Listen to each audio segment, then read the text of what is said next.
Shalom Chaverim, I'm Stephen Ben-Nun. You're watching Israeli Live. We have a special broadcast today with Shimon Tov from Jerusalem here, and also his YouTube channel, Word from Yerushalayim. Is that correct, Shimon Tov? Amen. It's a pleasure, my brother, to have you. God bless you. He's a wonderful brother, and I wanted to sit down a little bit with him. He was interviewing with Pastor Paul Begley for his television channel, The Coming Apocalypse. And I hope I said that right, because if I don't, Brother Paul will get after me a little bit later and beat me with a wet noodle. So anyhow, Shimon, I know one thing that we have definitely have been speaking about on both of our channels, and that is something that I really kind of spilled the beans on and made a big issue out of, that a lot of people are saying that it's not true.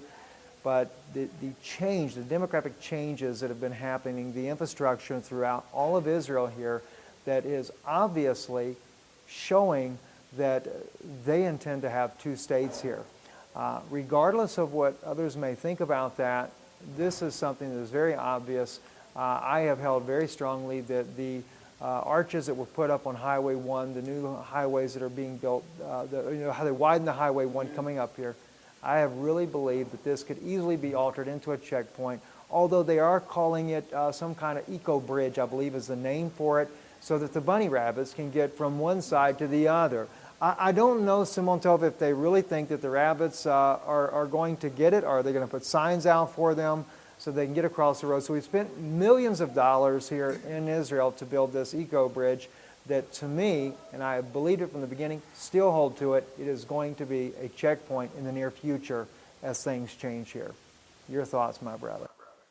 You know, let me begin by about 13, 14 years ago, and I've been living in Jerusalem for most of the last 18 years. We had some good friends that lived in the Galilee, and we'd go up periodically to see them, driving up the Jordan Valley. And for every time we went up, there'd be a kid with a beach umbrella and a rifle laying on his lap, sitting on a lawn chair in the middle of the road, and that was the checkpoint at the top of the. And I don't know, I forget the year, but we came up there one time, and when we got there, the kid's there with his gun and the umbrella, and off to the side there was some machinery, some heavy-duty machinery, and everything inside me said, something evil's about to happen. And we got to Yavnel, where our friends lived. I said, what's cooking over there? He said, they're getting ready to put in a border crossing there. I said, for what? He said, yes, for what? And so within 18 months, there's now steel gates there. There's armed guards. They've got, from one kid with a gun sitting on a lawn chair, there's now a security company of about 25 or 30 people with walls, concrete walls and fences. And there's no question. Border crossing booths, cameras, and nothing has changed other than the construction of this. They did the exact same thing just at the south end of Jerusalem, going out of Gilo on Highway 60. They put in a very elaborate border crossing. It's probably spent about $40 or $50 million putting in walls alongside. And it's just everywhere I look, and going north and south of Jerusalem. Also right here at the northern, as you come up out of the Dead Sea to Jerusalem, you come to a border crossing. A border crossing for what? The thing is we've been watching the infrastructure and the separation of this country. And you know, there's been a ghetto mentality amongst the Jewish people since the beginning of time.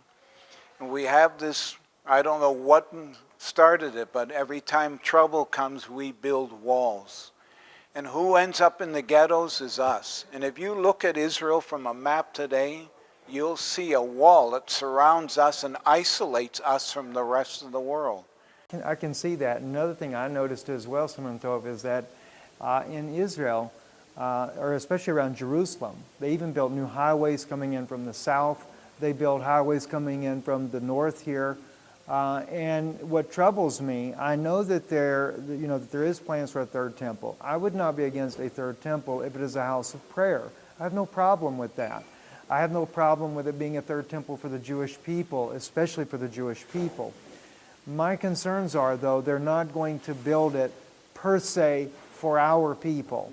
Both of us are Jewish brothers. We both profess our faith in Yeshua. And, you know, this is something that would not trouble us. But I don't believe this is what the temple is going to be for. The Jewish people naturally will, I would imagine the majority will embrace we're getting a temple built, but they will be surprised in the end when they find out that it's really not what it's supposed to be for. But the point is we see the infrastructure coming in. We see that even though in the government is not accepting the deal as a two-state solution, but it's almost as if there's forces on the outside. As we see what with Pastor Paul and yourself when you were speaking about earlier, NATO is trying to force a two-state solution, something that you cannot force upon the Israeli people, but the infrastructure has already gone in. Who gave that? Who gave the command for this infrastructure? Where did that come from? And how do you perceive any of these things here that have happened here in the last several years? Without mentioning names, but several years ago, I was at a Bible study, and we got a phone call, and it was a woman that was a very close aide to Ariel Sharon. She was weeping uncontrollably on the telephone. And after a few minutes, we finally calmed her down and said, "What's going on?" She said, "I've just been in a boardroom in the Knesset, and there was a number of dignitaries from the United States, from a number of countries in Europe, and they just essentially agreed to a division of the state of Israel and Jerusalem. And it was signed by the Prime Minister and all of these different people. And I don't know if it's important, all the names right now, because I don't want to jeopardize anybody's life. But I'll tell you, there was something put in place at that time, and I've watched, like I just explained to you, I've watched the infrastructure begin to be put in place. People are saying there will never be a Palestinian state. I'm sorry, it's already here. Yes. We've got Palestinian police in Jerusalem. We've got signs that me, a Jew, am not allowed to go into the most Jewish cities in the world, Bethlehem, Shechem, Jericho.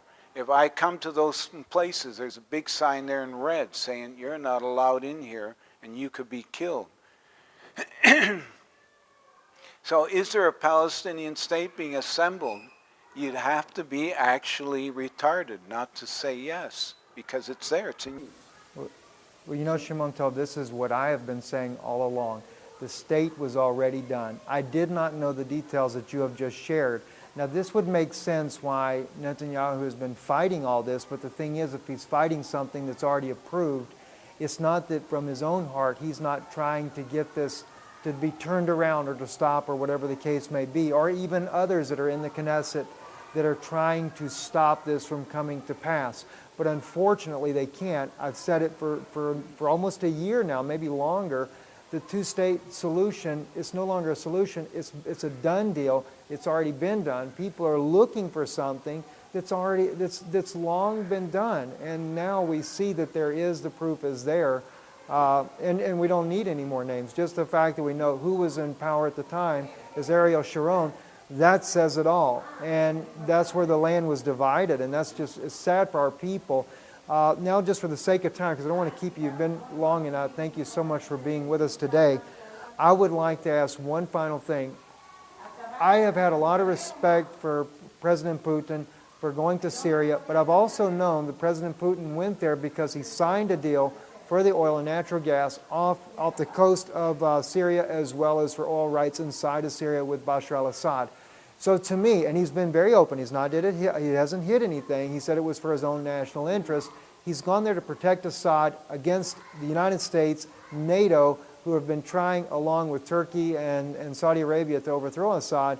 He's there to protect him because he has a special interest there. My concern is, he also signed a deal back in January of 2014 with Mahmoud Abbas for the same thing, the natural gas off the coast of Gaza, as well as the oil rights in the so-called West Bank. I have said over and over and over, when the time comes, he's going to come here and protect what he believes is rightfully his. Doesn't matter who comes in here to try to be the cowboy to save Israel, which God will save our people. We don't need any help. God will save our people. What are your thoughts on this with Vladimir Putin, Russia, under these types of circumstances we're dealing with today? That's, that one prophetic word that Lance Lambert gave last year, just before he died, that God would turn Israel inside out and outside in. But that God would ultimately be Israel's defender and protector. But he did say this at the end of his word. He said, watch Russia, she's up to no good. And the outcome of what they're up to will be evil. And yes, Russia right now is in Syria. They've got, over 100,000 troops. A few months back, are they still in the country there? I don't know. But Russia, China, Iran are all based on our northern border right now. Israel is placing military equipment and people up there in an unprecedented number right now. And as far as the gas off the coast of Gaza, I don't understand Israel's government's thinking, but we've actually expanded their rights to the minerals and fish off the coast of Gaza.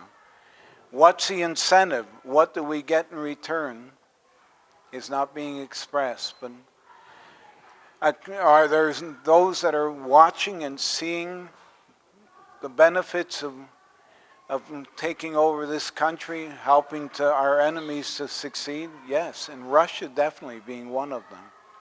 It's amazing. Shimon Tov, thank you so much for coming on with us here. And I know you must be wore out, but we certainly appreciated it. That is tremendous insight there. And we love you, my brother. God bless you. God bless your family. Guys, definitely check out the work that Shimon Tov and his wife have been doing on their channel, on their YouTube channel. You have a website as well, is that correct? What is your website? wordfromYerushalayim.wordpress.com. Is the YouTube channel Word from Yerushalayim on YouTube. Check it out. Shimon Tov, incredible biblical insights, and I know it'll be a blessing to you. God bless you, and thank you for watching. Thank you, Shimon, again. Thank you for your time.